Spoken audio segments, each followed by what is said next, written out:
PM কিষাণ যোজনার কৃষকদের জন্য নতুন কিস্তি আসছে, জানুন বিস্তারিত। বন্ধুরা, আপনি যদি আমার চ্যানেলে নতুন হয়ে থাকেন সাবস্ক্রাইব করে পাশে থাকবেন। ভারতের কৃষকদের জন্য একটি গুরুত্বপূর্ণ আর্থিক সহায়তা প্রকল্প হলো প্রধানমন্ত্রী কিষাণ সম্মান নিধি যোজনা। এই প্রকল্পের মাধ্যমে যোগ্য কৃষক পরিবারগুলি প্রতি বছর ভারতীয় কৃষকদের জন্য একটি গুরুত্বপূর্ণ আর্থিক সহায়তা প্রকল্প হলো প্রধানমন্ত্রী কিষাণ সম্মান নিধি যোজনা। এই প্রকল্পের মাধ্যমে যোগ্য কৃষক পরিবারগুলি প্রতি বছর 6,000 টাকা আর্থিক সহায়তা পান, যা তিনটি সমান কিস্তিতে প্রতি 4 মাস অন্তর 2,000 টাকা করে সরাসরি তাদের ব্যাংক অ্যাকাউন্টে জমা হয়। 2025 সালে জুলাই মাসে পিএম কিষাণ 20তম কিস্তি প্রকাশের জন্য কৃষকরা অধীর আগ্রহে অপেক্ষা করছেন। সাম্প্রতিক তথ্য অনুযায়ী এই কিস্তি জুলাই মাসে মাঝামাঝি সময়ে সম্ভবত 18 জুলাই প্রধানমন্ত্রী নরেন্দ্র মোদী বিহারের সিওয়ানে একটি সমাবেশের সময় প্রকাশিত হতে পারে। এই প্রতিবেদনে আমরা পিএম কিষাণ যোজনার সর্বশেষ আপডেট, 20তম কিস্তি প্রত্যাশিত তারিখ, যোগ্যতা মানদণ্ড এবং কীভাবে বেনিফিশিয়ারি স্ট্যাটাস চেক করবেন তা নিয়ে বিস্তারিত আলোচনা করব। পিএম কিষাণ যোজনা একটি সংক্ষিপ্ত পরিচিতি।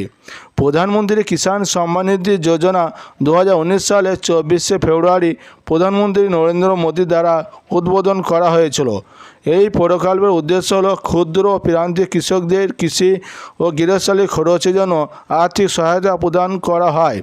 এই যোজনার অধীনে যোগ্য কৃষক পরিবারগুলি প্রতি বছর 3টি কিস্তিতে 6,000 টাকা পান, যা সরাসরি ব্যাংক অ্যাকাউন্টে ডিরেক্ট বেনিফিট ট্রান্সফার পদ্ধতির মাধ্যমে জমা হয়।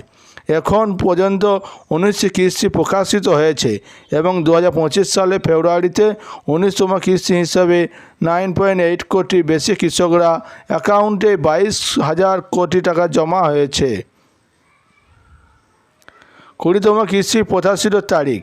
সাম্প্রতিক মিডিয়া রিপোর্ট অনুযায়ী পিএম কিষাণের 20তম কিস্তি 2025 সালে জুলাই মাসে মাঝামাঝি সময়ে প্রকাশিত হতে পারে। বিশেষ করে 18 জুলাই প্রধানমন্ত্রী নরেন্দ্র মোদী বিহারে সিওয়ানে একটি জনসভায় সময় এই কিস্তির ঘোষণার সম্ভাবনা সবচেয়ে বেশি। এর আগে জুন মাসের শেষ সপ্তাহে বা জুলাইয়ের প্রথম সপ্তাহে এই কিস্তি প্রকাশের সম্ভাবনা ছিল, কিন্তু সরকারের তরফে এখনও কোনো আনুষ্ঠানিক ঘোষণা করা হয়নি। তবে পূর্ববর্তী কিস্তিগুলি প্রকাশের ধরন অনুসারে জুলাই মাসের মধ্যে এই কিস্তি কৃষকদের ব্যাংক অ্যাকাউন্টে জমা হওয়ার সম্ভাবনা রয়েছে। কৃষকদের পরামর্শ দেওয়া হচ্ছে তারা নিয়মিত পিএম কিষাণ অফিসিয়াল ওয়েবসাইট চেক করুন এবং তাদের কেওয়াইসি এবং আধার লিঙ্ক ব্যাংক অ্যাকাউন্ট বিবরণ আপডেট রাখুন। যোগ্যতার মানদণ্ড। পিএম কিষাণ যোজনার সুবিধা পাওয়ার জন্য কৃষকদের নিম্নলিখিত শর্তগুলি পূরণ করতে হবে। জমির মালিকানা। কৃষক পরিবারের নামে চাষযোগ্য জমি থাকতে হবে, যা রাজ্য বা কেন্দ্রশাসিত অঞ্চলে ভূমির রেকর্ডে নথিভুক্ত থাকতে হবে। আধার কার্ড বাধ্যতামূলক এবং এটি ব্যাংক অ্যাকাউন্টের সঙ্গে লিঙ্ক করা থাকতে হবে। কেওয়াইসি। প্রতিটি কিস্তির জন্য কেওয়াইসি সম্পূর্ণ করা বাধ্যতামূলক। যেসব কৃষকরা এখনও কেওয়াইসি করেননি তাদের অবিলম্বে এটি সম্পূর্ণ করতে হবে।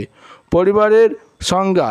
এই প্রকল্পের পরিবার বলতে স্বামী, স্ত্রী এবং নাবালক সন্তানদের বোঝায়। অযোগ্যতা। প্রাতিষ্ঠানিক জমির মালিক, উচ্চ আয়করদাতা, সরকারি কর্মচারী, পেনশনভোগী, মাসিক 10,000 টাকা বেশি পেনশন এবং পেশাদার ব্যক্তিরা যেমন ডাক্তার, আইনজীবী এই প্রকল্পের জন্য যোগ্য নন। কেওয়াইসি সম্পূর্ণ করতে ওয়েবসাইটে কেওয়াইসি অপশনে ক্লিক করুন, আধার নম্বর প্রবেশ করুন এবং আধার লিঙ্ক মোবাইল নম্বরে পাওয়া ওটিপি দিয়ে যাচাই করুন। নিকটবর্তী কমন সার্ভিস সেন্টারে সিএসসি গিয়ে বায়োমেট্রিক বা ফেসিয়ালি অথেন্টিকেশনের মাধ্যমে কেওয়াইসি নিয়ে তাদের ব্যাংক অ্যাকাউন্টে 2,000 টাকা কিস্তি পেতে চান, তবে অবিলম্বে আধার লিঙ্ক, ব্যাংক অ্যাকাউন্ট, কেওয়াইসি এবং জমি রেকর্ড যাচাই করুন।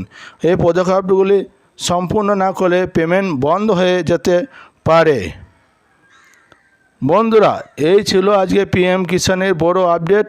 ভালো লাগলে লাইক, কমেন্ট, শেয়ার এবং